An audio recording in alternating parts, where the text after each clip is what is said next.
ಇವತ್ತು ವಿಕ್ಟೋರಿಯಾ ಆಸ್ಪತ್ರೆ ಮುಂದೆ ಏನು ರೋಗಿಗಳು ಪರದಾಡ್ಕೊಂಡು ನಡೆದಾಡ್ತಾ ಇದ್ದಾರೆ, ಆ ರೋಡಲ್ಲಿ ಒಂದು ಜಂಪ್ ಮಾಡ್ಕೊಂಡು ಓಡಾಡುವಂತಹ ಪರಿಸ್ಥಿತಿ ಬಂದಿದೆ. ಇದು ತುಂಬ ಶೋಚನೀಯವಾದಂಥ ವಿಷಯ.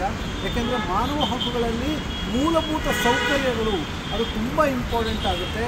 ಇಷ್ಟು ವರ್ಷ ಸತತವಾಗಿ ನಮ್ಮ ಡೆಮೊಕ್ರೆಟಿಕ್ ಕಂಟ್ರಿಯಲ್ಲೇ ನಮಗೆ ಸ್ವಾತಂತ್ರ್ಯ ಬಂದು 70 ವರ್ಷಗಳ ಆದ್ರೂ ಇಲ್ಲಿವರೆಗೂ ನಾವು ರೋಡಲ್ಲಿ ಜಂಪ್ ಮಾಡ್ಕೊಂಡು ಓಡಾಡ್ತಿದ್ದೀವಲ್ಲ, ನಮಗೆ ಮೂಲಭೂತ ಸೌಕರ್ಯಗಳು ಬಂದಿಲ್ಲ ಅಂತ ಅಂದರೆ ಯಾರನ್ನು ಹೋಗಿ ಕೇಳಬೇಕು? ಸೊ ಬಹುಮತವನ್ನು ಪಡೆದಂತಹ ಕಾಂಗ್ರೆಸ್ ಸರ್ಕಾರ ಇದನ್ನು ಗಮನಿಸ್ತಾ ಇಲ್ವಾ? ಸೊ ಇದು ನೇರವಾಗಿ ಯಾವ ಅಧಿಕಾರಿಗಳು ಇದಕ್ಕೆ ಬದ್ಧರಾಗಿರ್ತಾರೆ ಅಥವಾ ಜವಾಬ್ದಾರಿಯನ್ನು ತಗೊಂಡಿರ್ತಾರೆ ಅಂತಹ ಅಧಿಕಾರಿಗಳನ್ನು ಕೇವಲ ಸಸ್ಪೆನ್ಷನ್ ಅಲ್ಲ, ಡಿಸ್ಮಿಸ್ಸೇ ಮಾಡಬೇಕು ಅಂತ ಹೇಳಿ ನಮ್ಮ ಸಂಘಟನೆಯಿಂದ ನಾವು ಆಗ್ರಹ ಮಾಡ್ತಿದ್ದೀವಿ. ಕಾರಣ ಇಷ್ಟೇ, ಪ್ರತಿ ಸಲ ಒಂದು ಶೋಕಾಸ್ ನೋಟಿಸ್ ಕೊಡಲು, ಪ್ರತಿ ಸಲ ಯಾರಪ್ಪ ತಪ್ಪು ಮಾಡಿತ್ತು ಅನ್ನೋದು ಬದಲು 1, 2, 3 ಸಸ್ಪೆನ್ಷನ್ಗಳು ಬಿಟ್ಟು ಡಿಸ್ಮಿಸ್ಗಳನ್ನು ಮಾಡಿದರೆ ನಮ್ಮ ಸಮಾಜ ಉದ್ಧಾರ ಆಗುತ್ತೆ ಅನ್ನೋದು ನಮ್ಮ ಅಭಿಪ್ರಾಯ.